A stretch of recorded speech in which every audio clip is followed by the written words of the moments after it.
thanks again, Jeff, for joining us. We have around 1,000 people connected. Well, not a little less. We're about 1,000 people from all over America, Latin America.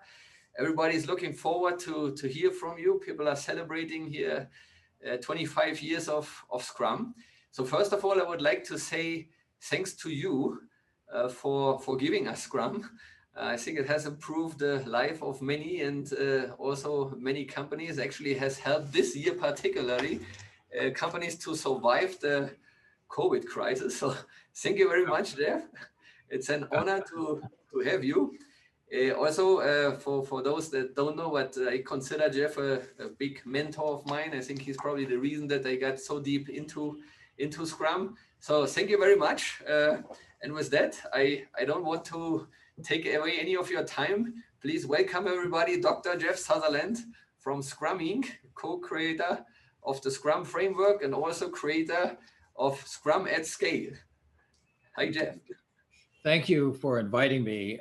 I understand you want to talk about the update to the Scrum Guide. Is that the major topic that you want to discuss today? Yes. Do you have some specific questions you'd like to ask me, or? Yeah, I have some questions. Maybe before we go into detailed questions, it would be great, like to get a general overview of the changes in the 2020 Scrum Guide.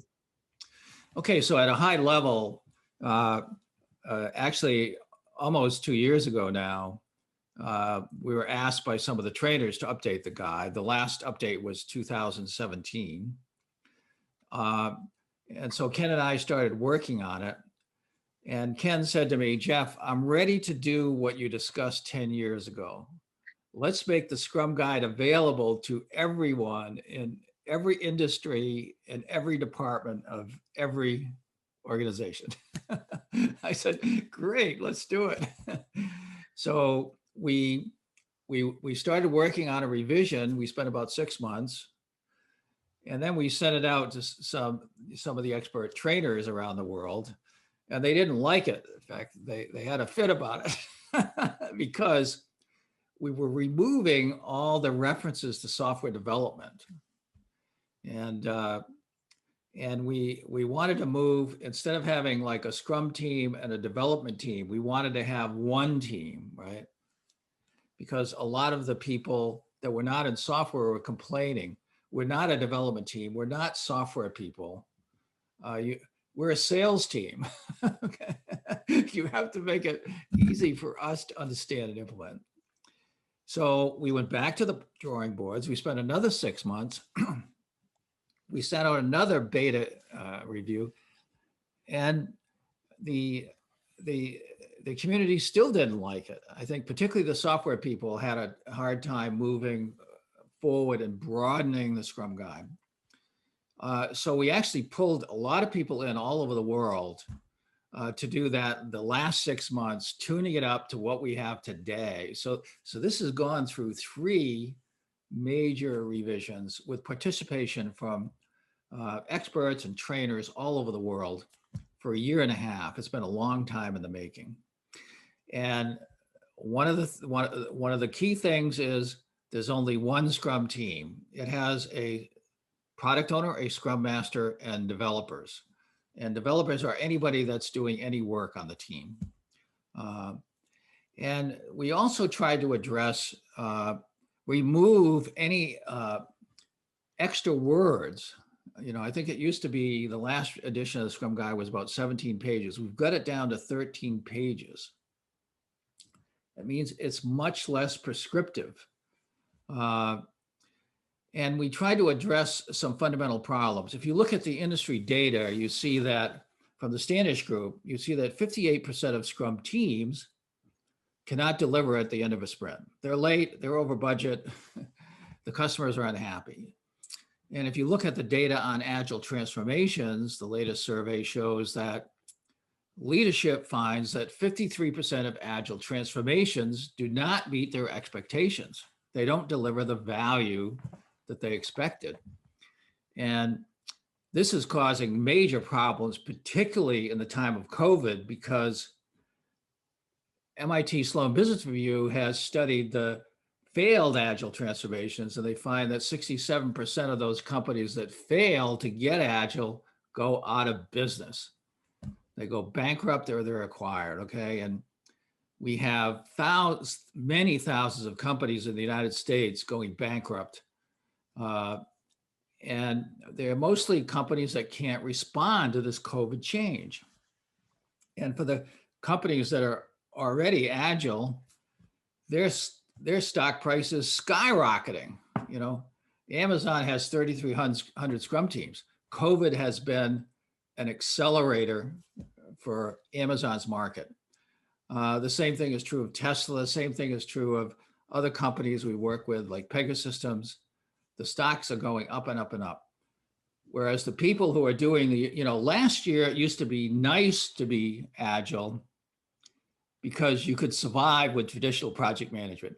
This year, those who did do traditional project management or traditional ways of working, thousands of them are already bankrupt, and every month more are going bankrupt. So agile has become the great divider between the companies that can respond and the companies that are unable to respond. So the Scrum Guide has been simplified, it's shorter, and we want to zero in what is the primary cause of failure of these agile transformations and the Scrum team's failure to deliver. And we find that a lot of people have misinterpreted the Scrum Guide. So when we started into the first revision, Ken says, I think the biggest problem in the land of Scrum is misinterpreting what servant leadership means. Because a lot of Scrum Masters have interpreted that they're supposed to get the team coffee, but they don't have to do any leadership to help the team be better. And actually, when Ken told me that, I was actually training a bunch of Scrum trainers. We had from all over the world. Some of them were Scrum Alliance people, some Scrum.org people, some of them Scrum Inc. people. And I said, I just talked to Ken, and he says he thinks servant leadership is the biggest problem in the land of Scrum today because it's totally misinterpreted. And I asked the trainers, do you agree? And 100% of the trainers agreed that Ken was right. So we had to change this.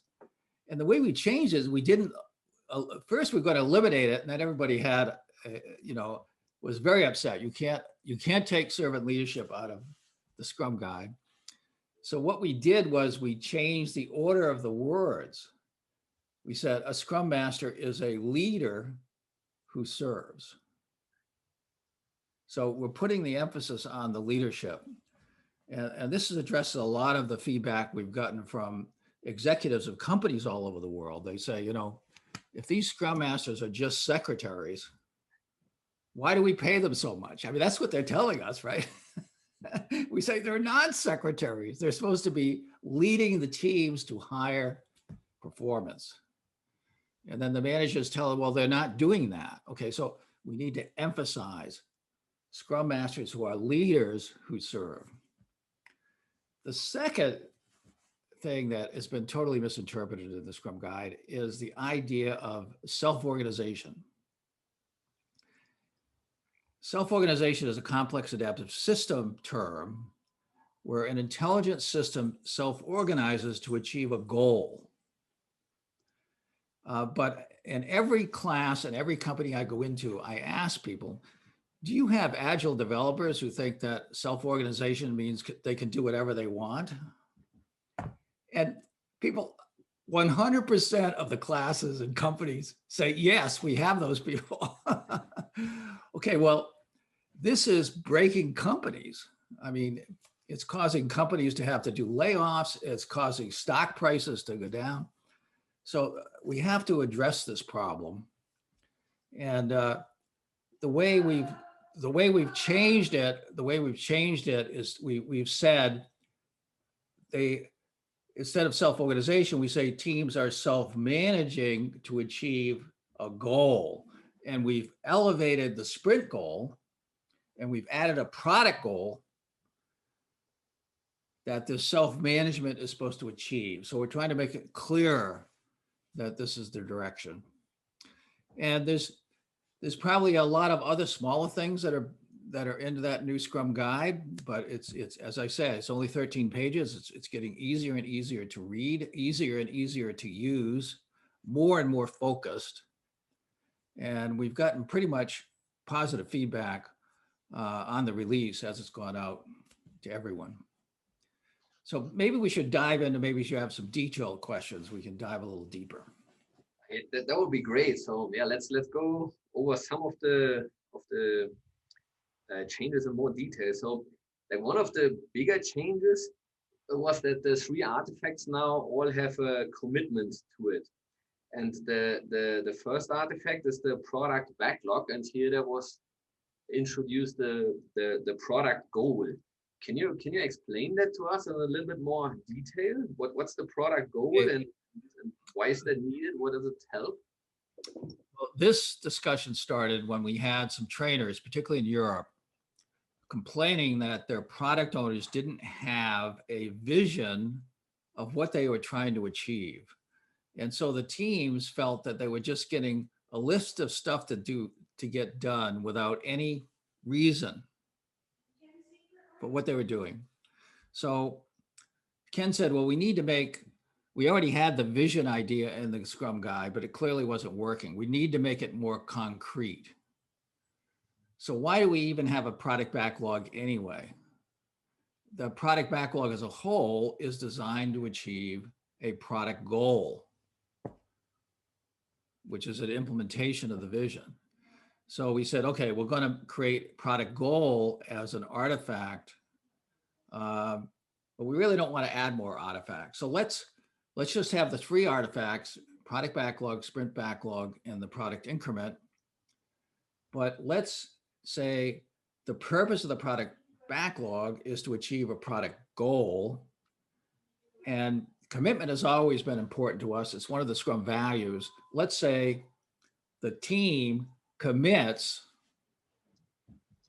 to turn the product backlog into something that achieves the product goal. And at the sprint level, the team commits to turn the sprint backlog into something that achieves the sprint goal. And then we tied it all together by saying, okay, the increment, the team is committing to get that increment to meet the definition of done. So now we have these 3 commitments to the three goals that are tied to the 3 artifacts. So it puts it together in a I think, a clear package way of saying it. Okay. And are there any anti-patterns that you see people applying here? Well, we just announced it on Wednesday, so we haven't seen people going off in the wrong direction yet. I'm sure we will, right? But so far, we've gotten very positive feedback. We think it's going to be a better Scrum guide, easier to use, particularly for people who are outside the software domain. And I one of the things I learned from working with Ken and the guide was that both his company and our company have more business with non-software people than software people today. I didn't realize that because Ken has always been focused primarily on software, but the reason he's willing to make this change is that so many people now outside of software are using Scrum. We definitely see that here too. We just talked about it. Well, so the other thing that you also already mentioned, but I think that's a very important change, is the change of the servant leader.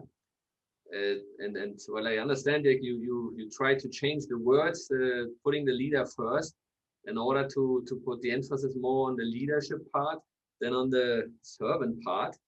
And you have mentioned it already a little bit why you did that, but could you go into more detail? What else have you seen here? What are the biggest problems? Yeah. Why do you think it's so important? Let's go back to the original ideas that I had when we were first putting together Scrum. there was a very strong influence from Taiichi Ono and the Toyota production system. And what Taiichi Ono had done is he came back to Japan after studying Ford and General Motors and said, you know, these specialists on the assembly line are not going to be effective for Japan. At the time, they were a small company. They need to be more efficient. So he said, we're going to put everybody on one team. And instead of having a foreman who was the manager at General Motors, we're going to have a facilitative team leader who can train all the team members on how to do every job and then can actually help them do the job. So it's a team leader that works with the team on the assembly line, coaching them and helping them deliver cars. So that model was always in the back of my head for the Scrum Master. The other model that was always really important was, because Scrum is a rugby term, the first Scrum team used to like particularly the All Blacks rugby teams. And if you look at the history of the All Blacks, they have had some really awesome team captains.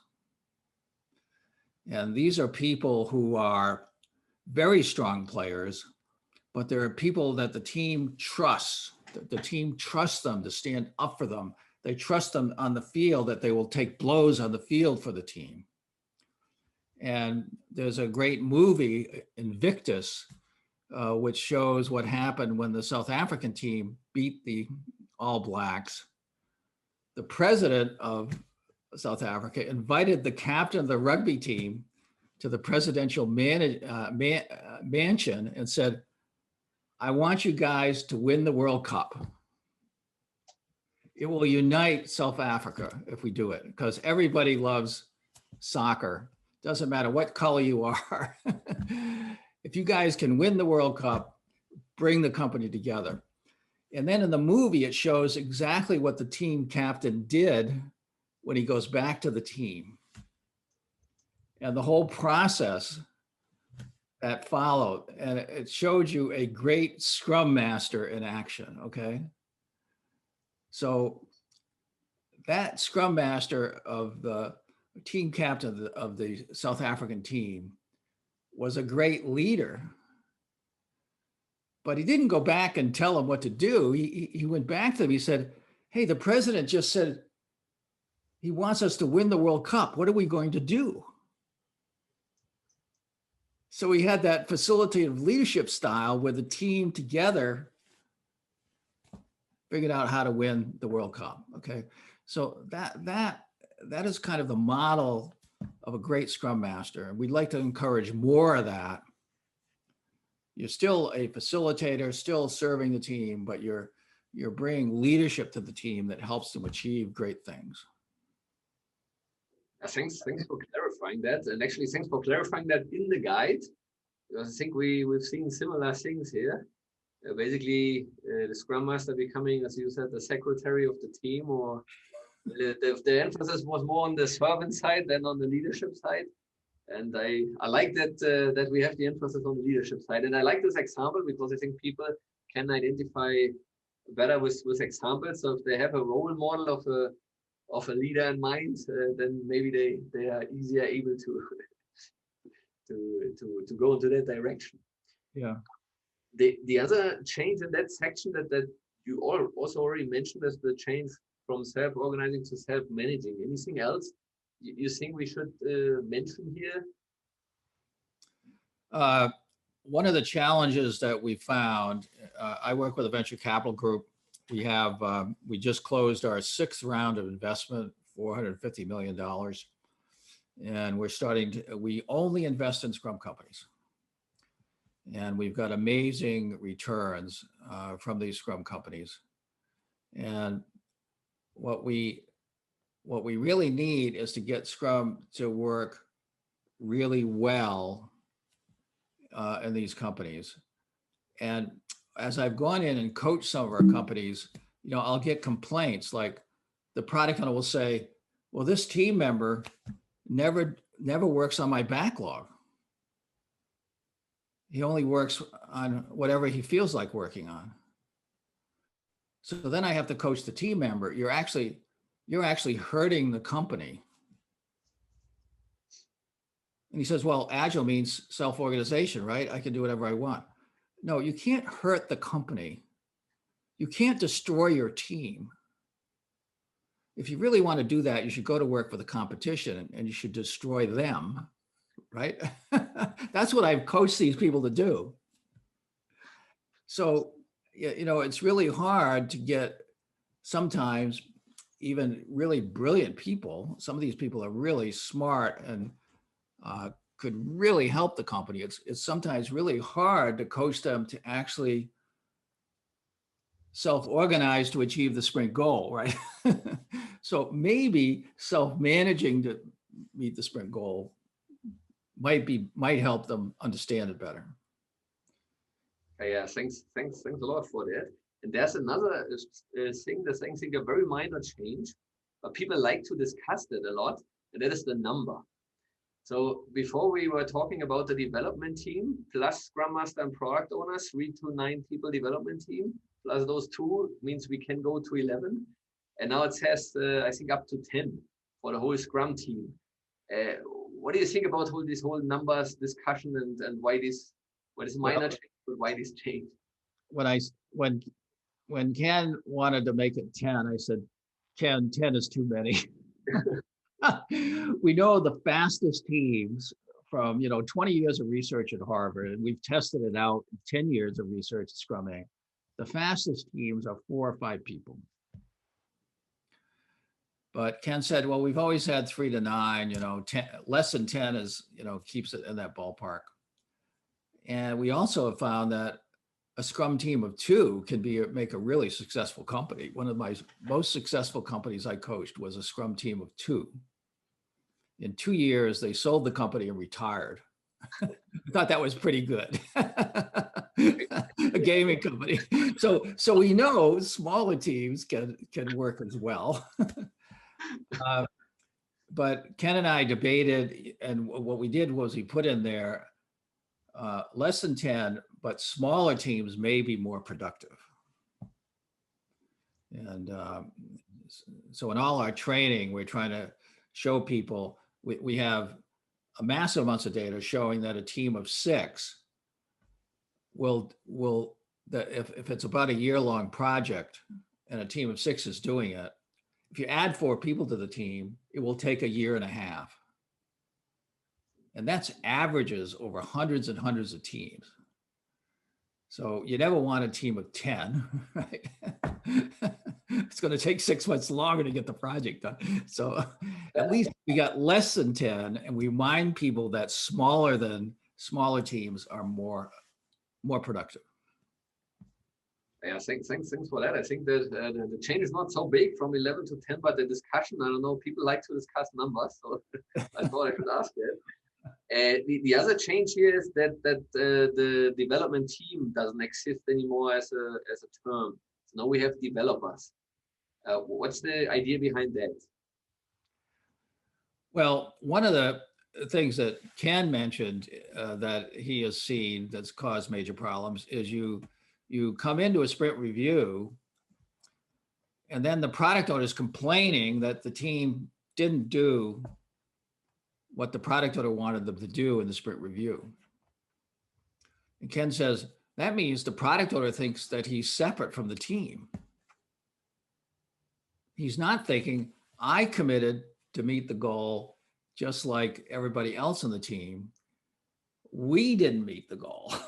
I'm not going to blame them for not meeting the goal. We as a team did not meet the goal. We want one team all together meeting their commitments, or if they don't, then assessing together how they can work better together. Okay, yeah, thanks for the clarification. So I think we have covered the Scrum team section pretty good. Should we move to the event section to see what we got here? So one of the major changes is we have now a 3rd part in the sprint planning. So before we're talking about what are we going to do and how we're going to do that, now we also have why are we going to do that? Yeah. Would you like to elaborate on that a little bit? Well, this is all about, again, the vision, the goal. Unless people know why they're doing what they're doing, they're not motivated. A great example of that was in Silicon Valley, a company that was building a new mobile device, new operating system for mobile device, doing quite well. Many Scrum teams all working together. All of a sudden, the velocity for all teams together dropped to half of what it was. And I happened to be in Silicon Valley at the time. The management called me up and said, hey, come on over today because we need to figure out what went wrong, because these guys were going really, really fast. And then all of a sudden, boom, half production. So I went over to the company. I met with the managers, the Scrum Masters, and product owners. And I said, do any of you know why this happened? Nobody did. So I said, okay, let's go out and interview. We'll each go out and we'll interview a couple of developers. And then we'll come back in an hour and we'll share what we find out. Why did this happen? So we get back together, and what people say is the developers didn't understand why they were doing what they were doing on the backlog. It was just a list of tasks. It's summertime. The surf is up. So they were leaving early in the afternoon to go surfing because there was no reason for them to work hard because the backlog didn't make sense. So we spent the afternoon cleaning up the backlog, getting it clearly prioritized, and coming up with a clear sprint goal, which was the next sprint. We wanted the operating system on the mobile device to run 10% faster. Everything was trying to design to improve the speed of the product. And in the very next sprint, the velocity doubled immediately. It immediately went back to where it was. And what that taught me, these developers in Silicon Valley, they were really smart. And I said, these guys are like racehorses. A racehorse, when you open the gate, if there's not another horse to compete against, the racehorse won't run. So the smartest people, if there's not a good reason to work hard, they're going to go surfing, right? So this is really a big problem if you have really good developers.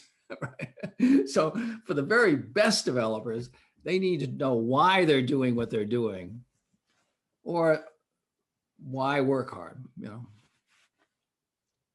And that makes a lot of sense. And in the events, there's another change. I also think the change is not so big, but I think at least in our area here, we started this event a little bit earlier. It's probably the most asked question and that most discussion caused is, now this daily Scrum doesn't have the 3 questions to it. So basically you cut out the 3 questions. Yeah. Could you talk about that a little bit? Yeah. Well, in the 2017 update, we said the questions are optional because we found that there were other ways of doing the daily meeting that worked really well. For example, a few years ago, I wrote a paper called Shock Therapy with a guy named Scott Downey, who was a great Scrum coach. And he would come in and be a Scrum Master for a team. And one of the things he changed was the daily meeting. There was only one question. Why isn't this top story on the Scrum board done? And how many people on the team can make this done before the end of the day? And as soon as they answered that question, the daily meeting was over. Now, Scott had data published in that paper, and we had similar data from a company in Sweden, where within 2 sprints, they doubled velocity.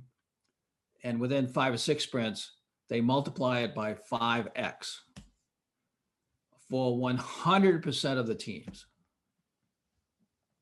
So that style of daily meeting is really focused on backlog, what needs to be done and how can it get done faster, and how can we generate a pattern called swarming, where people are pairing, collaborating to get things done quicker. So in try simplifying the Scrum Guide, we said, let's just not even mention the questions. Let's just focus the team on how do we achieve the sprint goal most effectively. That's the daily meetings discussion. Why do you think people discuss that topic so much? So I think it was, you mentioned that it was optional in 2017, so it was not an obligation. Yeah. For many years. Well, so the reason we made it optional, those questions work really, really great for the first Scrum team. But as it got out into the field and began being deployed, we found many Scrum teams were just answering the question, going around the circle. I worked on this yesterday. I worked on this today. I have no impediments. And nobody is helping another person. Nobody's trying to figure out how to go faster. It turned into just a status report, which, makes teams stay slow forever. So that's why we made it first optional. And then in this Scrum Guide, we just took them out altogether. And maybe one last question regarding that topic, but could we still use those questions? Yes, I mean, we don't say the Scrum Guide is less prescriptive. The questions are working for you, great. I'm sorry to go too deep in that question, but I think here's the most discussed topic is the 3 questions I got. I thought I should ask some questions around that. Here's a minor or probably more nuanced change. Let me maybe read that out from the old guide and then the new guide. I'm talking about the sprint review here. So in the old guide, it says, the product owner explains what product backlog items have been done and what has not been done. And then the development team discusses what went well during the sprint, what problems it ran into, and how those problems were solved. Now, the section in the 2020 Scrum Guide states, the Scrum team presents the results of their work to key stakeholders and progress towards the product goal is discussed. During the event, the Scrum team and stakeholders review what was accomplished in the sprint and what has changed in their environment. Could you walk us through those changes a little bit? Yeah, well, in the 2017 Scrum Guide, it was very team-centric without getting the focus on the stakeholders. And also in that 2017 guide, when they're reviewing what went well and what didn't go well, that's really for the retrospective. So there's it could easily be confused that the retrospective is in the sprint review. Okay, so the purpose of the sprint review is to discuss with the stakeholders what's working, what's not working, and getting feedback to improve the product backlog in the next sprint. And notice we've inserted now the goal in there.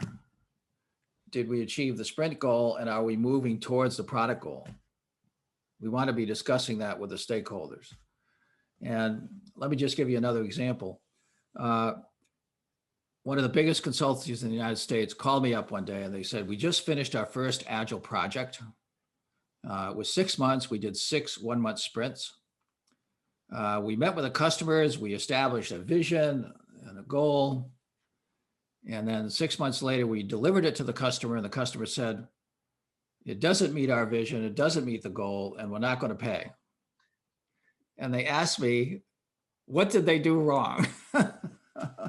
Well, probably most of you are Scrum Masters know immediately what they did wrong. I said, did you meet with a customer at the end of every sprint?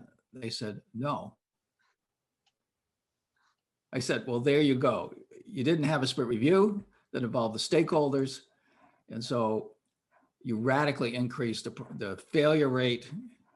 In this case, it was 100% failure. So we need to get in the sprint review more focus on the stakeholders and getting the feedback to get it to be what they want.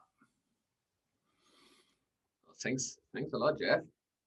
Maybe before we move into the Q&A section, is there anything else you would like to add about the 2020 version of the Scrum Guide? No, only that I think we made it simpler, easy to read, more useful for people, whether you're in sales, marketing, finance, operations. It's easier for you to use now. We've tuned up the words better to try to communicate more clearly that teams are self-managing, the Scrum Masters are leaders who serve, and there's only one team. We're all in the same boat together, trying to achieve the sprint goal, which leads us to the product goal. Yeah, so first of all, thanks a lot to work us through all these changes. We have lots of questions. I don't think we can go through all of them, but in the rest of our time box here, let me pick maybe some questions and let's go through them. So here's a question by Henry. I think a good example of Scrum in action is the performance of the Beast teams in Tour de France, what they are running. Are you agree with that, Jeff? I think that's for you. A team in action, a good team in action is the winning team in the Tour de France. That's the question. That's the question. Yeah. And I think that if you look at that, the teams are always working in collaboration to help the team get across the finish line. And they're leveraging any talent they have on their team. They're trying to leverage that talent by protecting them, by accelerating them, by drafting them, by helping them to get out in front. The team is constantly working together to win. So that is a good model of really trying to achieve a goal and really working hard, self-organizing, self-managing to achieve a goal. It's really clear. Okay, thanks. Here's a question from Julian. I'm going to translate it. There's a question we hear a lot. And so the question is, so according to, I'm trying to translate that, according to the essence of Scrum or the Scrum Master, is it necessary or an obligation, let's say, that the Scrum Master has technical knowledge? Well, one of the interesting things we found out is that the most important quality of a Scrum Master is to enable the team to work together well. And in the Boston area where I am, a software company hired a music director to be a Scrum Master. And she knew nothing about software, but they said she was the best Scrum Master they had ever seen, because she, just like conducting an orchestra, she could just get them all playing the same tune at the right time. And so her teams were much better than any of the other teams. So it is helpful for the Scrum Master to have some technical knowledge. But in this case, what she would do is just leverage the technical knowledge of the team and just balance the team. She had a real sense of how do you balance the team so they all work together to achieve the goal. So that quality can come from a totally non-technical person. That's an interesting answer for many. This is a question we've heard a lot. Here's another question. This is for anonymous, but still gonna ask it. So we're in a transition to a new reality today. I think that's a reference to COVID, I guess. And what are the benefits of implementing Scrum, and how to sell these benefits to an organization? Well, one of the very interesting things about Scrum, and we've written multiple papers on this that are in the IEEE library, they're also at the Scrumming website. But the first of a series of papers was written in 2007 about a company that had many teams in the United States and Canada. And then they felt they needed to double the number of teams to achieve their goal. So they added an equal number of teams in Russia. And on every team, they had people in Russia, Canada, and the United States. So all teams were distributed just like we are now in COVID. And in that paper, we show that when they doubled the number of teams, they more than doubled production. And when the paper was published, the academic peer reviewers said this paper is presented as a productivity paper, but actually it's the first paper ever in the history of computer science to show that you could double the number of teams and actually more than double production. That has never been done before. So the unique feature of Scrum is that it can work just as well with everyone in a different place as it does if everybody's in the same room. So what we find is companies that coming into COVID, like one of the biggest biotechs in the United States, I think I'd like to show a slide if I can. Yeah, yes, sir. The phenomenon that we're seeing. I need to share my screen just for a moment. Can you see that slide? I can see that. Okay, so here's 6 of the companies that we work with or follow closely. There are many more. And look what happened to them. When COVID happened, their stock price went down, but then they're on a rocket ship because as one of the biggest biotechs companies in the world sent me email, a senior manager, he said, thank God we did learned Scrum back in October, because as soon as COVID hit and we were locked down, within a week, we were back to normal operations. And he said, our competition, which is using traditional product management, they are stalled. And they are going to be struggling until COVID is over while we're accelerating. So their stock prices are going down and ours are going up. I mean, COVID is a huge selector for people who can actually do Scrum. Huge. And so that's why I say, people used to count on, okay, the management is going to make this company great. Today, no, the management will not make your company great. You Scrum Masters are the catalyst for greatness. If you do your job, the company will be successful. If you do not do your job, you are at very high risk of going out of business in the COVID world, because COVID is a great differentiator between those who can. 77% of agile transformations are Scrum. So it's a great differentiator between Scrum and non-Scrum companies. And the stock market shows it absolutely clearly, okay? If you look at the stock market today, these companies' stock prices are all going up. And they're doing that almost every day because they're getting further and further ahead of the competition.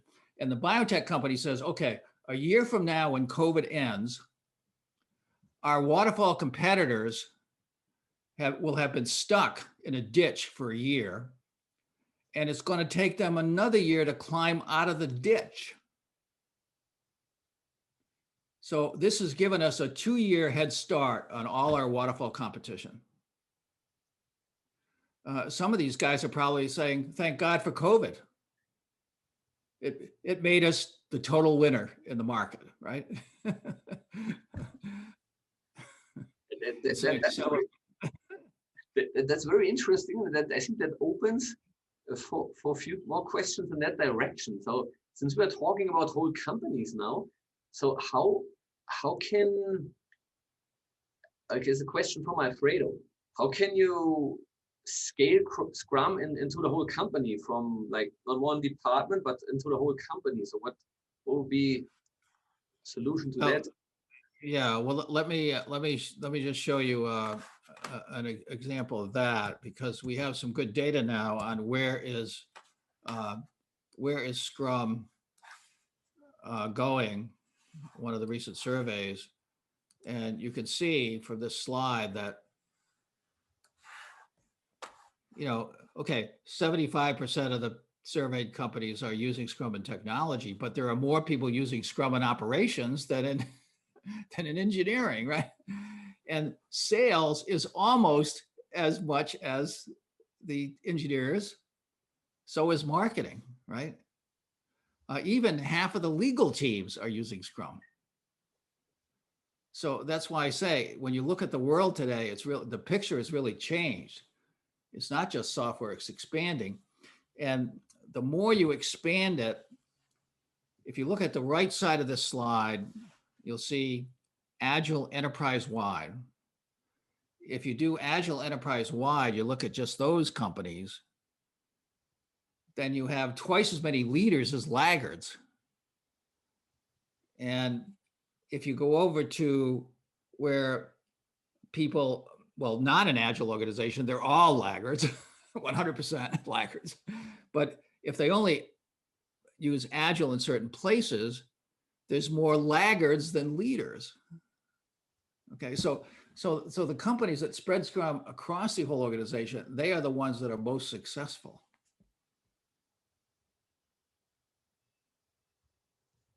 Okay, great. Is there any framework you recommend for that? Just asking.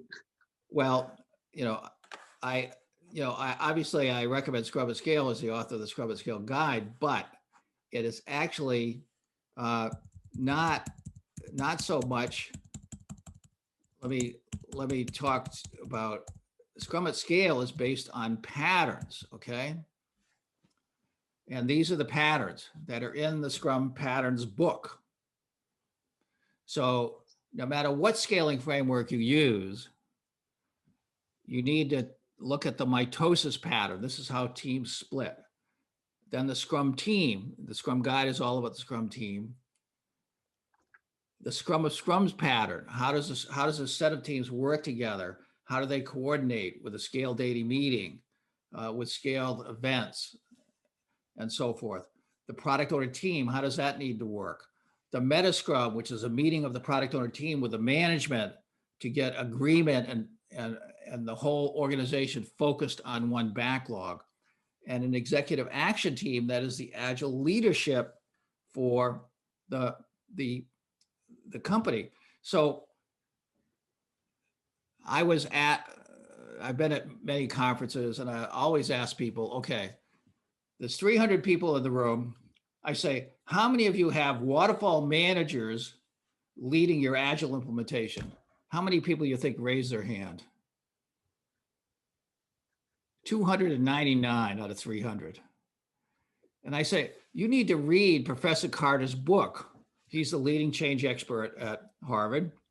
And what he says is he's never seen a successful Agile transformation long-term unless the leadership is Agile, because it's a completely different operating system. And it's all about achieving a minimum viable bureaucracy by implementing these patterns, okay? Because if you don't get that minimum viable bureaucracy, you're going to start to slow down as you add more and more teams. So again, it's not about the scaling framework, it's about the patterns. Thank you, Jeff. I think that made it very clear.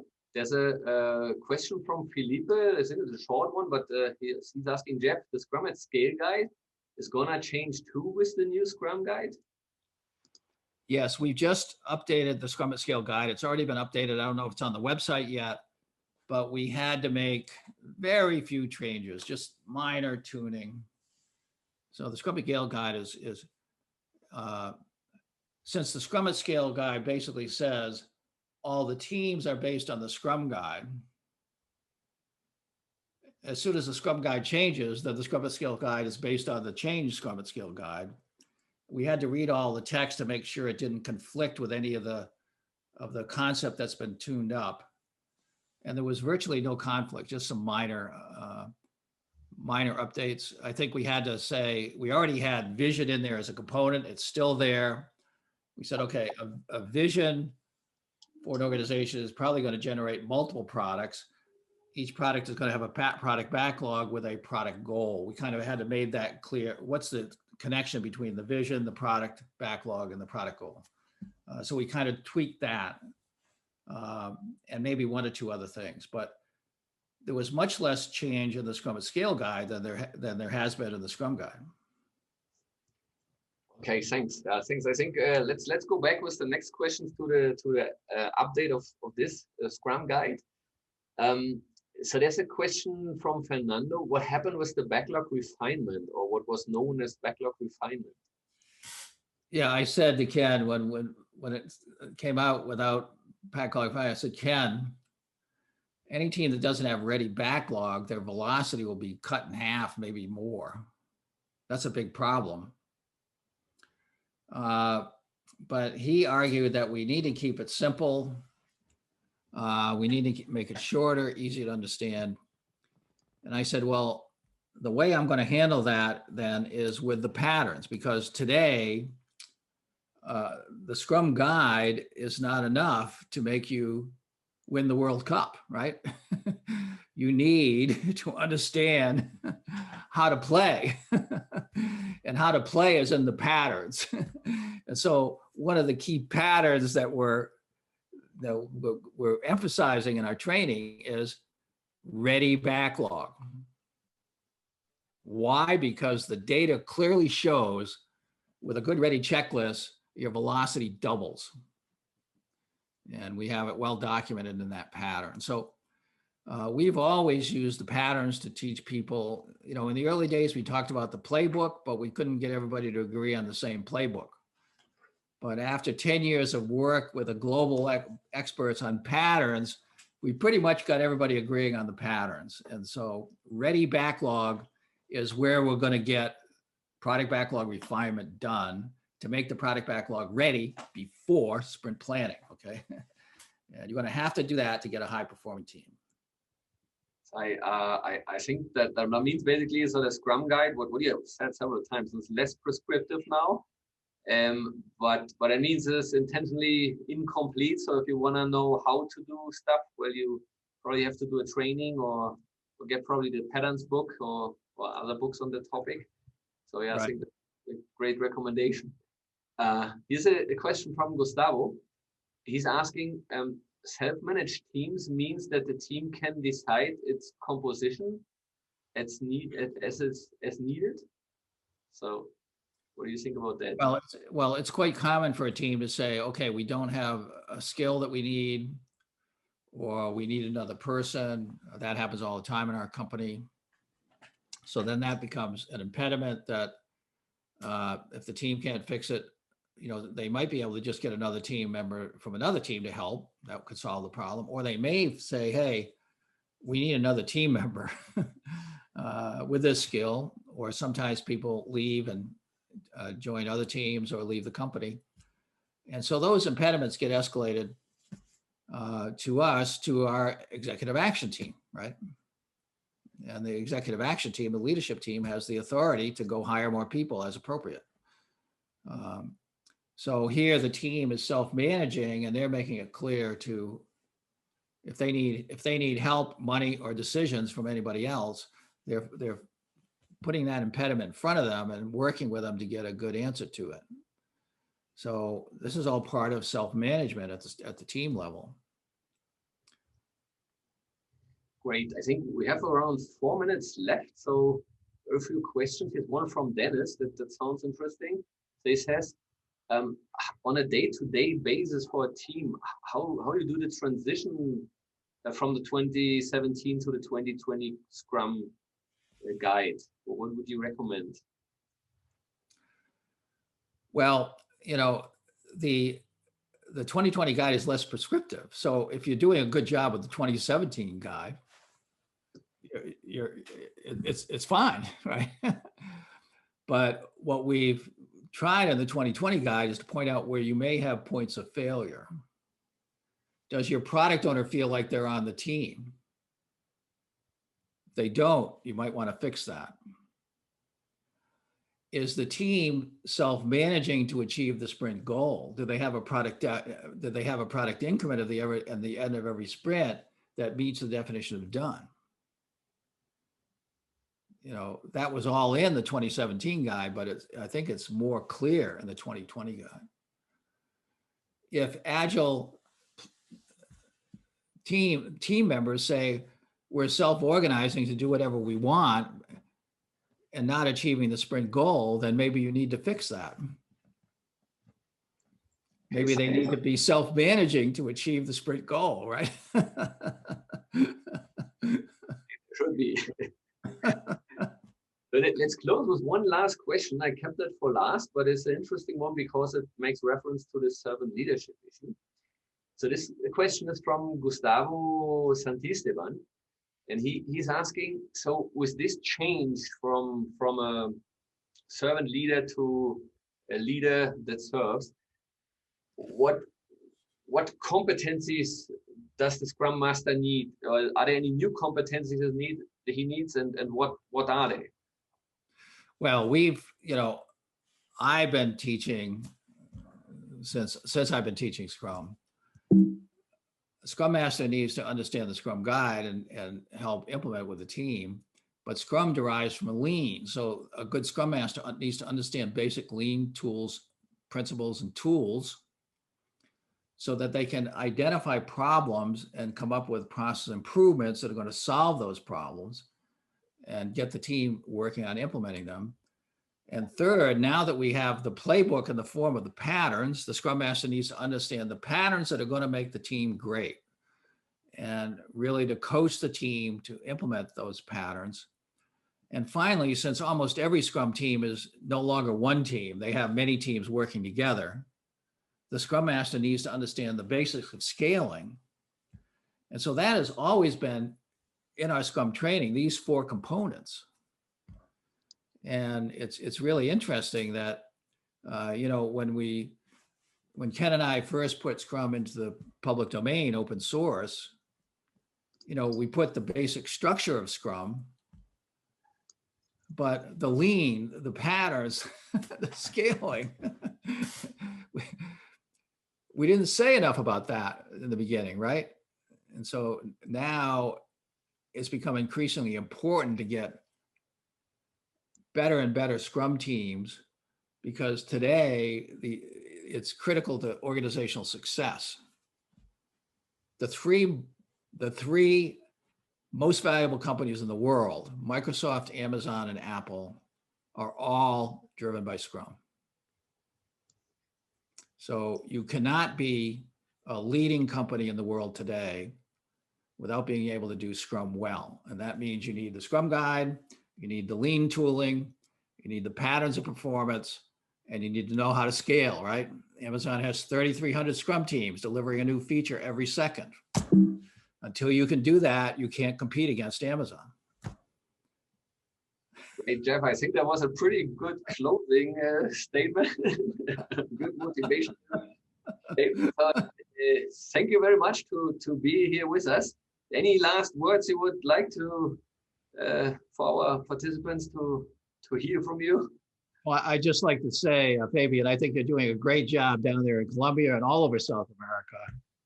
And particularly for the Spanish community, I think it's really fantastic that you're doing this webinar where we have the joint translation, and this really can be communicated well to the Spanish people. So I really affirm you for that, and keep up the great work. Thanks a lot, Jeff, and thanks for Scrum. First of all, thanks for Scrum, and thanks for being with us, and thank you for all your help during all those years. That was absolutely awesome. I consider you a mentor, and you have pointed me in the direction, and I keep walking. Thank you very much. Thank you very much for everybody to join us. I'm going to switch to Spanish now. Okay. Jeff, thank you very much for being with us today. Okay, so todos los participantes, vamos a compartir la grabación de esta charla unos días después de este evento. Si perdieron una parte o quieren revisarla otra vez, con mucho gusto, obviamente absolutamente gratis. Si quieren saludar a Jeff, aquí veo ya en el chat lo están haciendo. Jeff, I think in the chat they are all saluting you, saying thank you very much and greetings to you. I think the Latin America community also appreciates you a lot and what you've done for us. So again, thank you very much. Si quieren, de hecho, ingresar en el mini curso que tiene los cambios, ese curso es absolutamente gratis, es solo como un breve revisión de qué tiene el curso. Lo voy a poner aquí en el chat. Bueno, ya con tantos chats de pronto va a desaparecer rápido. Pero bueno, si quieren mantener contacto, tienen mi dato en LinkedIn. También Luis está aquí también. Entonces, muchas gracias a Luis. Luis también una gran ayuda que hizo esto posible. Estaban trabajando mucho atrás de del evento para hacerlo posible. Pues muchas gracias a Luis from the original Scrum. Muchas gracias a Dr. Jeff Sutherland from Scrum Inc. Y con eso vamos a cerrar el evento de hoy. Muchas gracias y tengan un buen día. Gracias, Fabián. Thank you, Dr. Sutherland.